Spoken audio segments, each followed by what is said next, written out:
So in this video, we'll discuss the book of 2nd Samuel. So let me remind you that 1st and 2nd Samuel were originally one book. And, way back then, things were on scrolls instead of in like books like we think of today. And the Old Testament was written in Hebrew, the language of Hebrew. And at some point, they translated it into Greek. So the Greek alphabet was much different from the Hebrew alphabet. So the scroll was just too big. So they just arbitrarily broke Samuel in half. So you had First Samuel and Second Samuel. So we ended last week discussing First Samuel with the death of Saul. So this is where Second Samuel picks up. So now let's answer our 8 questions about Second Samuel. Who wrote the book of Second Samuel? So again, it's either Nathan or Gad is kind of what the thought is, but again, there's no firm internal or external evidence to prove either one wrote it. Who was it written to? It was written to the nation of Israel, but really it was written to all of mankind. There's many rich lessons that we can all learn from it. When we think about how much time is covered in the book of 2nd Samuel, it's about 40 years. Because the main idea of the book of 2nd Samuel is it shows the reign of David when he was king over the nation of Israel. And he reigned for 40 years. And it shows the good and the bad in David's life. So David did a lot of really good things, and he was just an upstanding individual, but also David sinned. David was not a very good parent, and we see some accounts in 2 Samuel that just show his children doing some terrible things.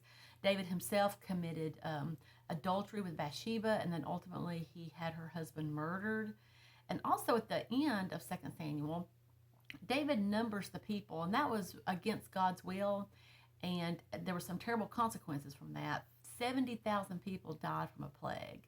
So it's a very balanced view of David. It doesn't paint him in a light that doesn't show any of his faults, but then again, it doesn't just totally bash him and just show his all the bad things he did.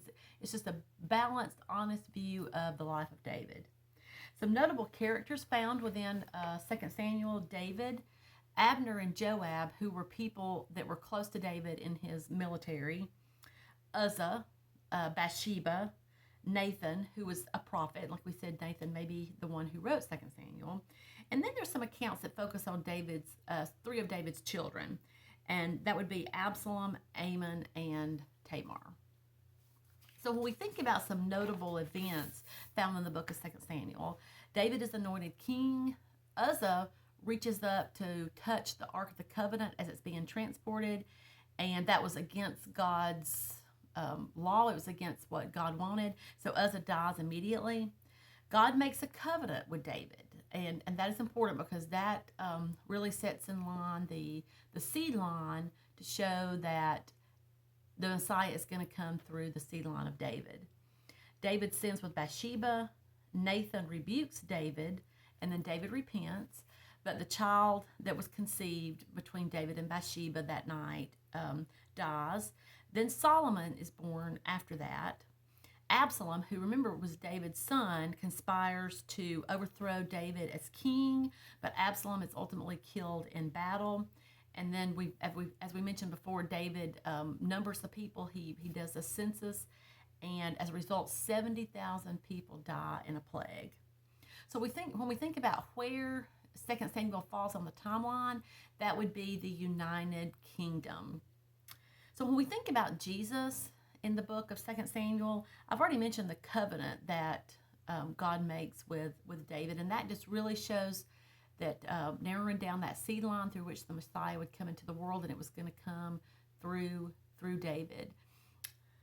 And also, again, it just shows us the need for a perfect king, because David, even though he was a good person, we've already talked about, he had so many flaws. So, of course, Jesus fills that role as perfect king. And as we mentioned last week, he still reigns today. So let's finish up by asking, why should we study the book of 2 Samuel? And I would like to submit this to you. We've mentioned the sins that David committed. And underneath the Old Testament, the punishment for adultery was death by stoning. So David deserved death by stoning based on the Old Testament law and based on the sin that he had committed. But when David repented, God showed great mercy and great forgiveness, and he forgave David. He forgave him. He didn't have to die. Now there were consequences to his sin. David's life was turmoil from that time forward, but God did not require his life of him.